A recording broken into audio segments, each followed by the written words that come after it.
Good morning, Unity of Bernie. Good morning to those who are tuning in. I'm so glad to be back with you after a week off. I feel very refreshed and rejuvenated and glad to be back again. We start on Facebook, so it just shut off. So if you're watching, please forgive me. That we're all having to deal with technology. I see trying to reconnect messages. I think it's okay now because I'm not seeing any messages that say otherwise. The daily word for today is love. And the daily word says, I open my heart in love. I express the love I feel in my heart by showing my affection and giving nurturing attention. I speak loving, positive words that let those I care about know how much they mean to me. As my words affirm their goodness, beauty, and intelligence, I watch those qualities bloom like flowers blessed by sunshine. I extend my arms and embrace my family and friends with the warmth and comfort of unconditional love. I support my loved ones with compassion and care on their journey through life. I share my wisdom as I teach my experience, as I advise, and my understanding as I console. I pray for those I love, knowing that the Christ within them is the light that guides them everywhere they go and in everything they do. I am grateful for my role in my loved ones' lives. And the scripture passage is from 1 John chapter 3, verse 18. Little children, let us love, not in word or speech, but in truth and action. And indeed, living love is the way, the best way. Good morning to those who are tuning in. It's always wonderful to see you, even though we can't be present right now. There's really no distance in spirit, and I'm glad to be able to have and thankful to have this venue. Under normal circumstances, we meet at 121 Scenic Loop Road in Bernie, Texas, at 9:30 a.m. for a book study and 11 o'clock for worship. So when it is safe to recongregate, and we feel that day is coming sooner rather than later, but we, of course, want to be safe and follow proper guidelines, we will be notifying all of you. So thank you for tuning into this venue. I appreciate you, appreciate the members of Unity of Bernie so much. We've all been called on to go through something we never have before. So I honor and appreciate you being here, and it is my joy and pleasure to be here with you. And I look forward to seeing us together very soon. With apologies to Charles Dickens, I chose for this morning's topic, Great Expectations. In Unity and in metaphysics in general, we talk about the idea that what you expect or what you think about expands and comes into your life when you give it attention. And then we talk about synchronicity, those things that are unexpected, so to speak, that come as moments of grace, moments that we didn't expect and we love. Then we talk about things that we didn't expect at all, like perhaps this pandemic or certain things that seem to happen in a random way in our life. It seems like we're always trying to juggle life in one way or another. Something good has happened here, something not so good for us has happened there. Something neutral is going on here that needs our attention, and it becomes almost a jumbled miasma of in our minds of trying to juggle and keep peace of mind. And I want to offer to you this morning. I have cats that decided to chase each other right now and get out of the kitchen that I closed them in to run around. Please understand, I love them dearly, but they tend to, right when I'm doing this, play. I want to talk about the idea of the mindset of expectancy that can undergird what happens in our lives. Now, explain that better. That was a little cumbersome. If we're expecting good, if we're expecting the powerful, the pure, the positive, if we live in that state that some people have called grace, then the outer aspects and incidents of our lives become a little more understandable and manageable. You know, I have said it myself sometimes, and I've heard people say, I just can't take this anymore. I can't go through this anymore. It's too much. And I've asked the question, who is the I who can't take this anymore? There's an observer behind what we feel in our egos. There is that place, which I call the place that God presides. Perhaps it's the subconscious, whatever it may be. It's sort of like the eyes behind the eyes. And that is the place of peace and love and joy and harmony that we get to tune into by intention. It's very difficult to just go through life without setting what I call the base of what you're going to expect, what you're going to bring to life's events. Without that, we seem to be buffeted back and forth. We need to stand on a strong position, what I call standing in the truth of being, and look at these outer events that come to pass, not to stay, that come to test sometimes, that come for reasons we may not understand. There are many reasons at work in our world, many causes at work. And we need to adjust ourselves and our intent to expect to either go through it, better yet, grow through it, and best of all, thrive through it.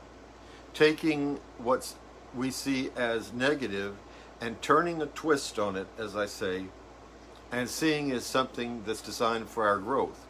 The I behind the I knows. The observer knows. We have to bring those two into alignment and into an intention. So this morning, I'd like to talk to you about expecting the best, great expectations, and what does that really mean? And in Scripture, we're told about this in many ways. In Hebrews 4:12, it says, and my God will supply all your needs according to his riches and glory. You see, that doesn't leave anything out. That means that during, no matter what's happening, during things that we seem to feel are falling apart, they're really coming together behind what we can see. This is a world of purpose. This is not a random world that's just thrown together with no rhyme, no reason. There is an intent behind it, and we're great creators of that intent. Our world really mirrors us individually and collectively if we set the intention to have that to be true. We have to look for the good sometimes.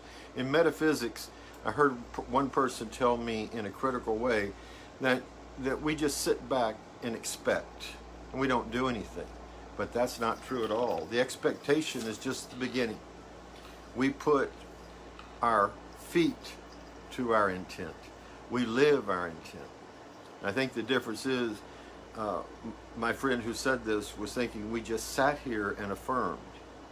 But that's one thing. But to get up and live those affirmations is another. And right now, it's extremely difficult to do that when we are in our homes a lot, when life has changed so much. But I'm here to tell you, this is not a surprise to Spirit. And in some way that we don't understand, we're growing and we're going to help future generations grow. We are truly one. And we're one not only right now, but we're one for those to come. We are part of God. Every single one of us, precious, divine, and with an intention with a purpose for our lives, and our intention sets in great measure our purpose. You know, expectations can take the form of negative or neutral or positive. I remember when I was a child, I would expect something from my parents that would be good, and it generally just didn't disappoint. They wanted to make me happy and so forth, but then there were times that I did something and I expected it to be one way and it turned out another. And what happened?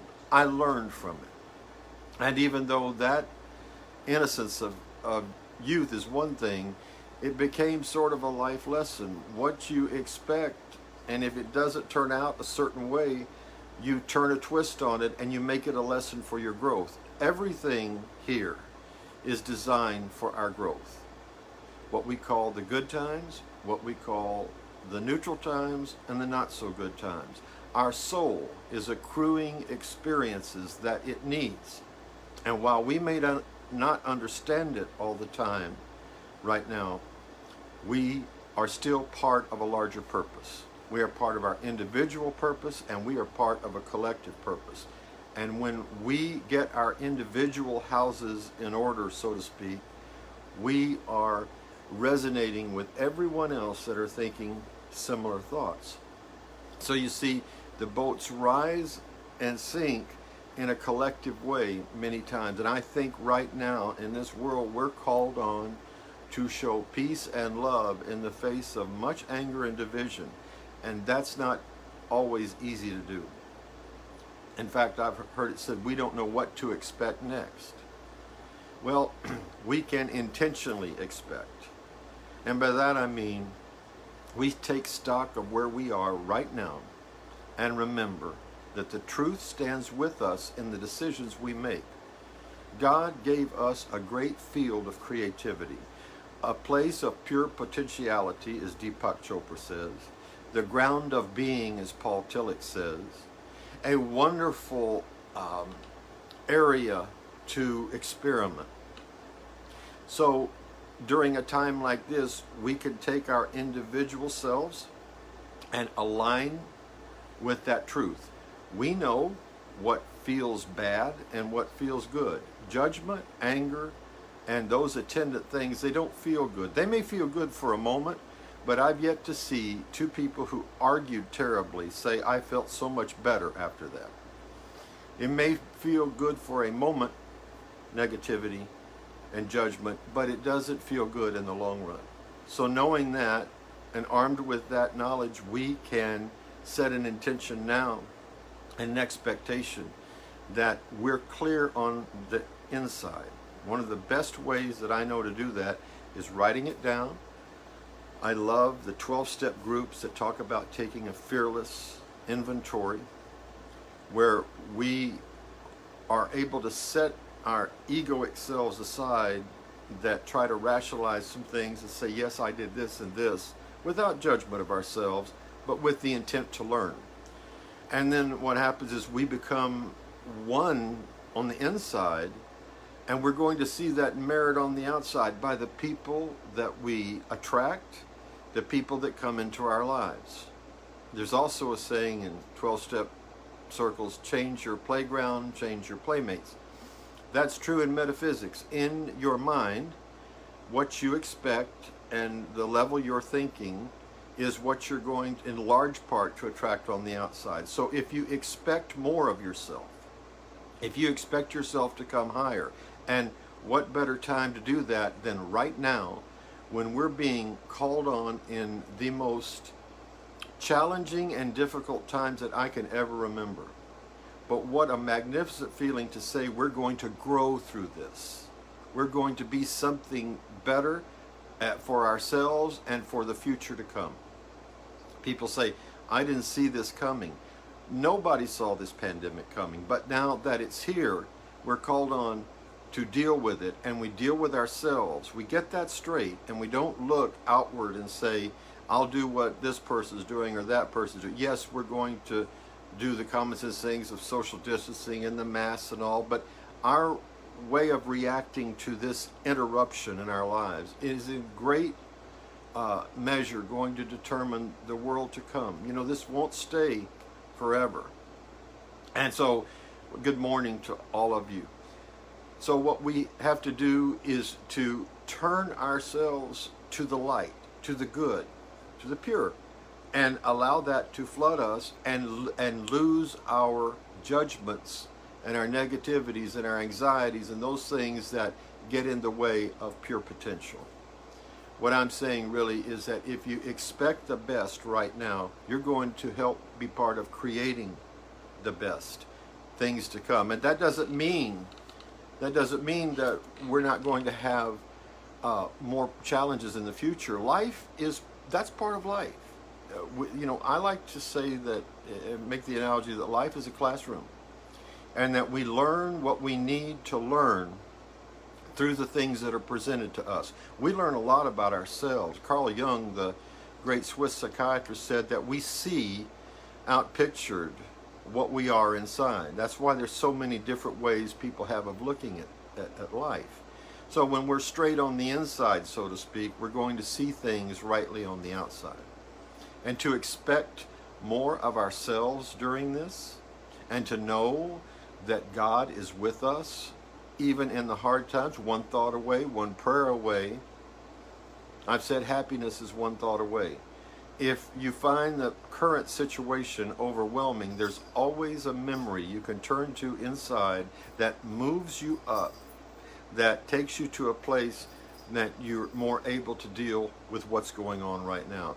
Our minds are fantastic computers, and they are programmed by what we put in it and what we've allowed other people to put in it. So our computers. So it behooves us to take the negative programming out by conscious decision, and be open and receptive and loving and with heart expansion, and saying that there is a better way and I'm going to be part of it.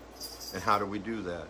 We expect of ourselves great things like letting go of hurt and fear and all those negativities. They may feel so good and we may feel so justified in it, but it's really hurting us in the long run. There's some people that carry negativity all their life, and they're almost proud of it. They're almost, by the time they get older, I've seen them say, and I never forgave this person for what they did, and I never will. Think of it. They had to live with that their whole life. Probably didn't mean anything to the other person, but to the person that lived with that, they had to carry that with them. That's a sad thing. You see, life truly lived from the inside out. And what we forgive and what we set straight in our minds and what we know is good, when we do that, we attract that and we help make that. I'm not trying to say that all of the people, you all that are watching have all these negativities, but we all have things just by the virtue of being alive, those little Lilliputians of negativities and hurts and upsets that come our way. And especially we really have some hard feelings about this pandemic. I know I have at times, and then I try and have succeeded to stand back in truth and say, I will observe rather than judge. It is true that perfect love casts out fear. And that's not only the love that God has for this is the love we have for ourselves. To remember that we live in a relative world and that others are struggling to greater or lesser degrees, and we reach out loving hands to one another. That we don't approach life in an attitude of division with the cynical multiplication that we can multiply by dividing people, but that we know that united, as it said, a house united stands strong, a house divided falls. And that's also true inside ourselves. You see, I love to talk about the collective spiritual experience, but I also like more than anything to talk about the internal spiritual experience. There are pieces in us of everything that's going on in the outer world. We have our judgments, we have our insecurities, we have our fears, we have our angers. And most of the time we hold those pretty well in check. But how wonderful it would be if we were able to release that all, seeing this whole world with fresh eyes, and knowing that the eye behind our eyes that observes, that knows, is molding our intention, and that we have a way that works instead of a way that we hope every day is just going to get us through. The intentional idea that we are now what we want to be. We claim it, we own it, and we say, it's mine, even though I don't see it. Scripture says, calling those things that aren't as if they were. See, a lot of times people are turned off from the Bible because they have heard it talked about in a negative way, but actually it's one of the greatest books of spiritual psychology and truth that there ever was. Because in metaphysics, each person or city represents parts of us, our consciousness. And we all are so similar that we are, want to admit it. But pretty much we all want the same things, but we see our world according to how we see ourselves. So if we're angry and upset, we're going to see that outplayed. And if we're peace and harmony, we're going to see that too. And if we are going through something right now that hurts, then we're called on to learn and let that leaven our intention. What I'm really talking about is to expect the best from ourselves. And when we do that, and we see that begin to happen, we start looking for it in our world. There are any number of people right now that are doing wonderful things in this world, even though we're seeing the news, it's terrible. The awful fires that are burning right now, and that we send our prayers to and for. And the political divide, and I'm not going to catalog the negativities, but in the midst of this, there are people who are making a difference, who are planting the seeds of a better world to come. We've always risen high as a people when we're called on. We always seem to overcome. And the best way to overcome is with a clear heart, a loving heart towards ourselves, and that's what we'll have to give away. So yes, the metaphysical way of life is intentionally our own. It's one that we stand on and claim for ourselves and bring the disparate parts of ourselves together.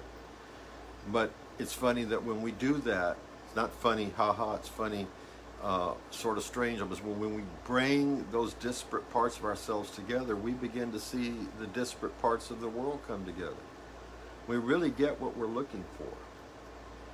That's so true when you see people who've seen the same incident. Police have said, when a certain crime has been committed and there are witnesses, it's interesting that each person sees it from just a little different perspective, because they're seeing it through the lens of how they see themselves in the world.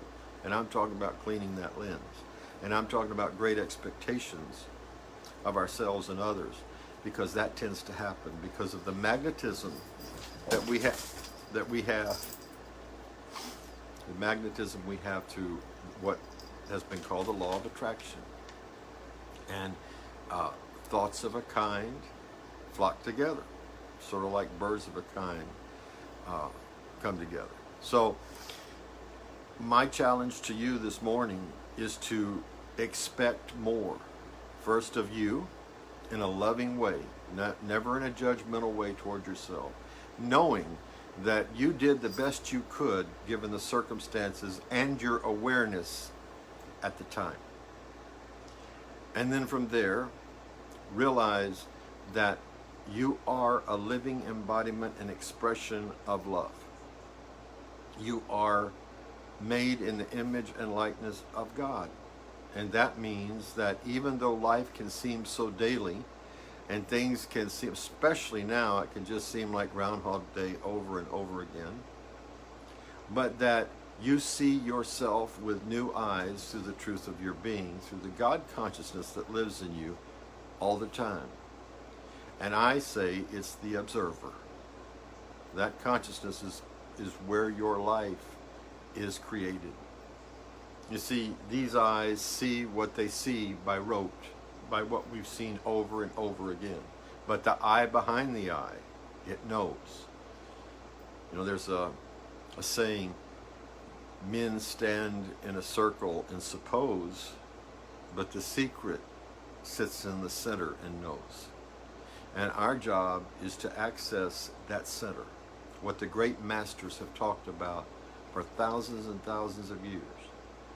That you are a powerful creator, that you are a living expression of God, and that the more that you can get yourself out of the way, your conditioned self, the things that we've all had that have come, that we wish hadn't come, the more that we can move away from that and experience our world in a fresh, new way, the more we're going to have new life. You can't pour more into a cup that's already full. So if we are full of ideas about how things should be, how things could have been, would have been, should have been, we don't have room for the new. And right now we have a blank canvas to create. We're pioneers of a world to come. We have a great responsibility in this. And we've, as I said, we've always risen to that level. And I encourage you to be part of that this morning. To expect a little more of yourself. That's a great expectation. And to expect to see harmony and love and peace, even when it isn't apparent. Calling those things that aren't as if they were. That's how we get there. That's how we make it. And to know that we have a God, a wonderful presence inside ourselves that animates us and is willing to help us if we can get ourselves out of the way long enough to receive fresh, new inspiration, new thought. There's that word, new thought. We're part of the New Thought community.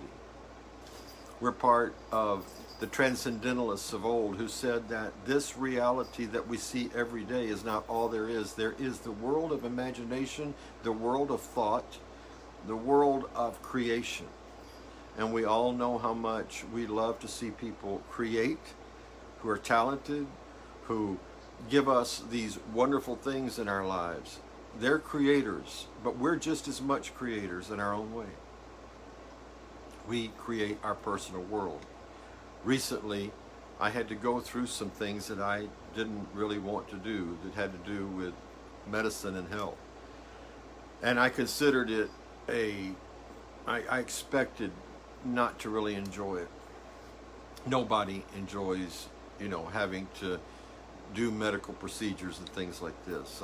All of a sudden it hit me, if I don't make a decision to enjoy my way through this, then I'm just going to by default grumble about it. I made a decision to look consciously for the good in it.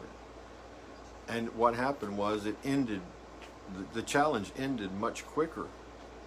And I had gone through it in a much better way than I would have if I just had gone back to the way of thinking, oh, isn't this awful? Isn't this terrible? It's our choice. It's our duty and responsibility to ourselves. We are to love ourselves, not just by spray painting affirmations across the field of our lives, but really get real inside and go in and expect to love those parts that need it so much. Because if we don't do it, we're going to wait around for somebody else to do it and bring their ideas of what love is to us, which may be wonderful, but if we're grounded on the inside and we're loving ourselves on the inside and we're sure and on purpose, then we have a wholeness to give another. We've certainly given it to ourselves. And how do we do that?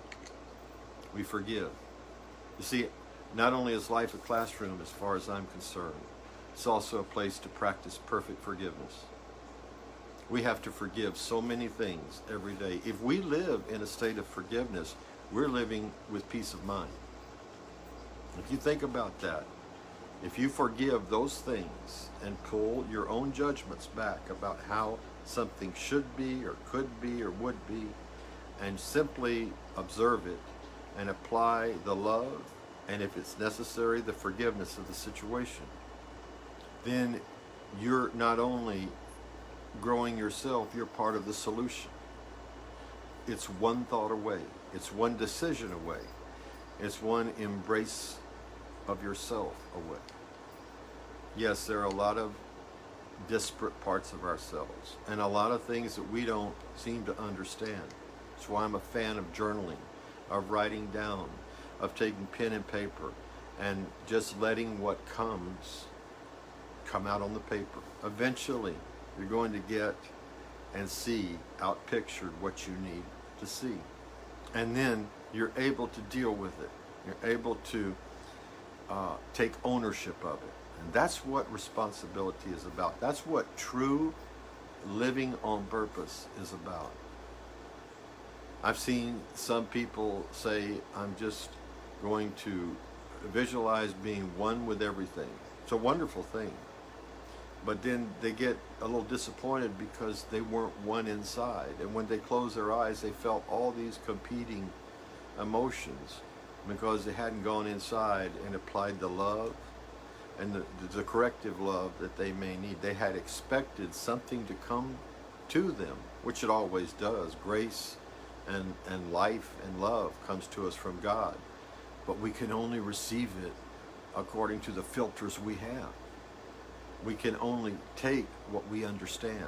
So that's why I say it's incumbent upon us to understand ourselves in a new and better way. The better we understand ourselves and know why we do what we do and know why we act in certain ways, the more we do that, the more divine love we're going to be able to express.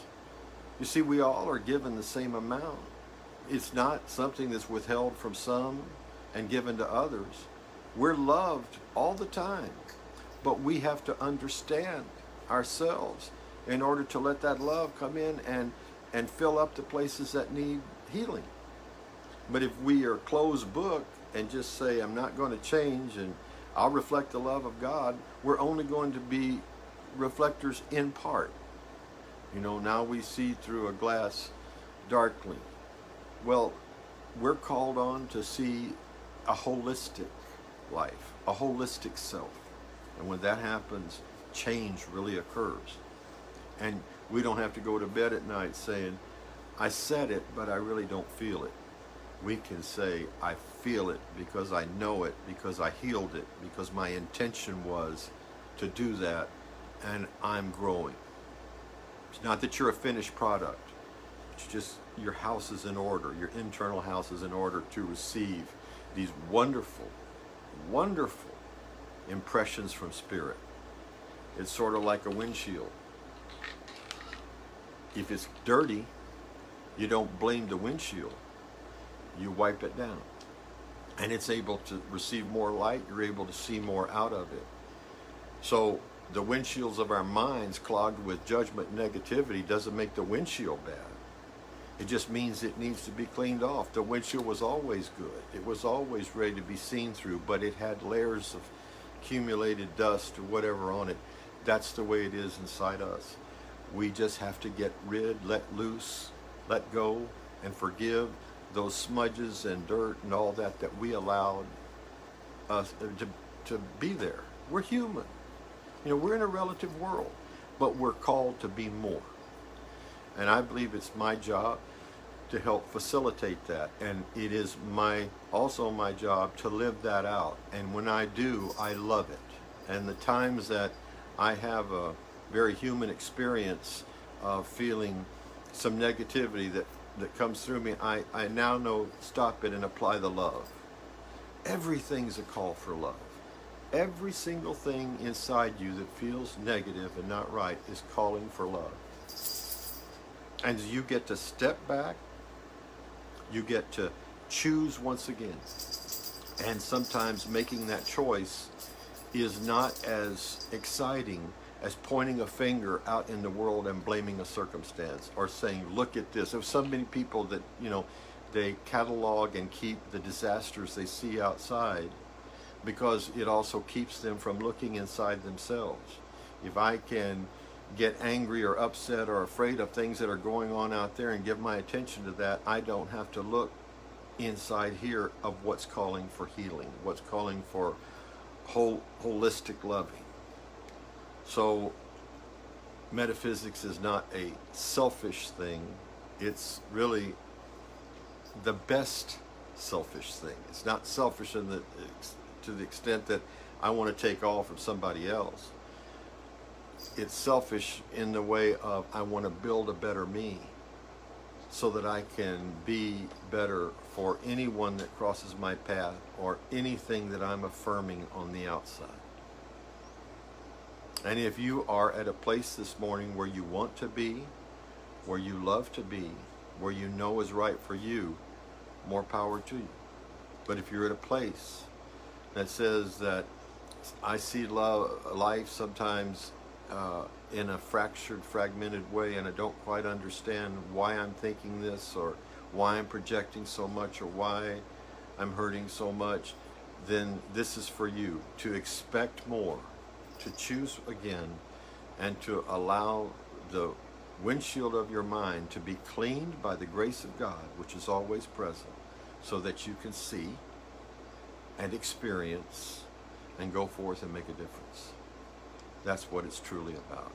I give thanks for each and every one of you this morning, and I know that you are intending and intentional in your desires to live another way, to be another way, and to know that when you put yourself together, when you are integrated inside, you're part of the solution and you're part of the world to come.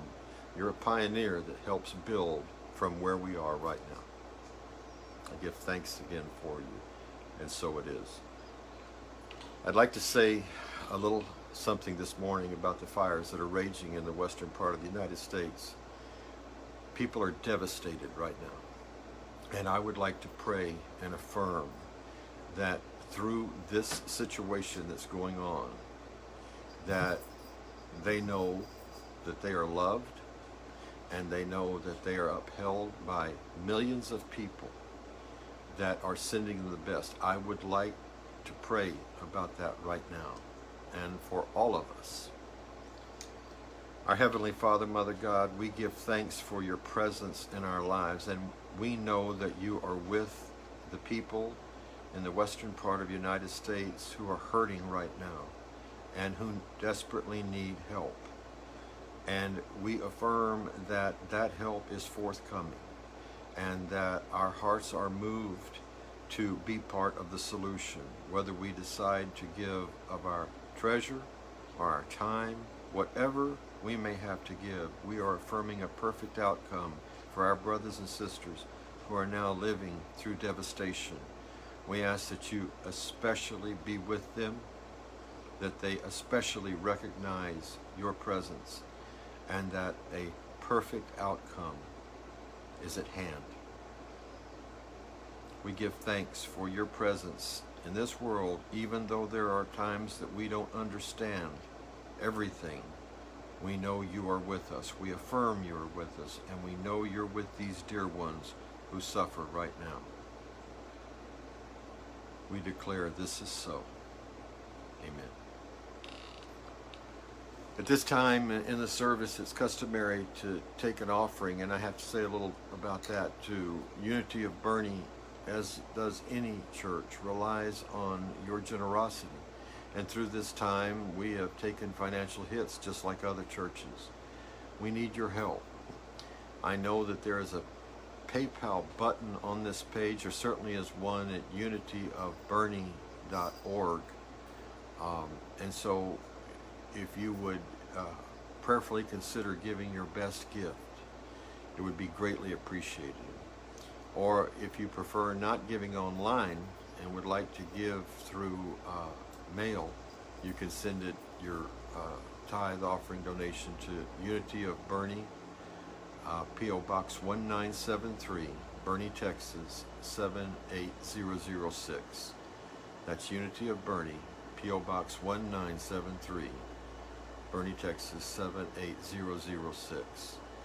One of the things that I like to do is visualize. If we don't have a gift, we put our hands together and be thankful for what we have, or something that, a particular thing that we're thankful for, whatever it may be. We're holding gratitude. In our church, generally we hold our gifts in our hands.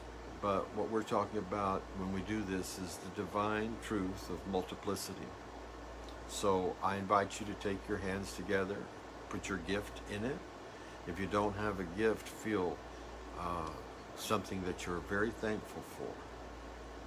And we say, divine love through me blesses and multiplies all that I am, all that I have, all that I give, and all that I receive. And I send it forth with my blessings and my love. So it is. I thank you for being here this morning. It's so good to be back. And I want you to know that Unity of Bernie stands with anyone that needs help. If we're able to give it, please contact us. We're happy to do that. We exist to be a beacon of truth and light and love. And as pastor, I can tell you that Unity of Bernie's love expands way past the four walls of the church and envelops so much. I invite you to be part of that love. And when we're able to recongregate, for you to come and see that love for yourself. I'll also say, my closing, the prayer that was written by Unity's poet laureate, James Dillett Freeman, was a man that I had great respect for. He went through some many tough times, and he wrote this closing prayer in the 1940s at Unity Chapel. And it's a beautiful prayer that we use to this day. And so I hope, if you know it, you join with me in repeating it mentally or audibly. But it is, the light of God surrounds us. The love of God enfolds us. The power of God protects us. The presence of God watches over us. Wherever we are, God is, and all is well. I hope you have a wonderful, intentional, integrative, self-loving, and loving week. And I look so forward to seeing you again next week. My love to all of you. And to my congregation, I miss you. I miss your physical presence, but I know we're together in spirit. Look forward to seeing you again. God bless each and every one of you.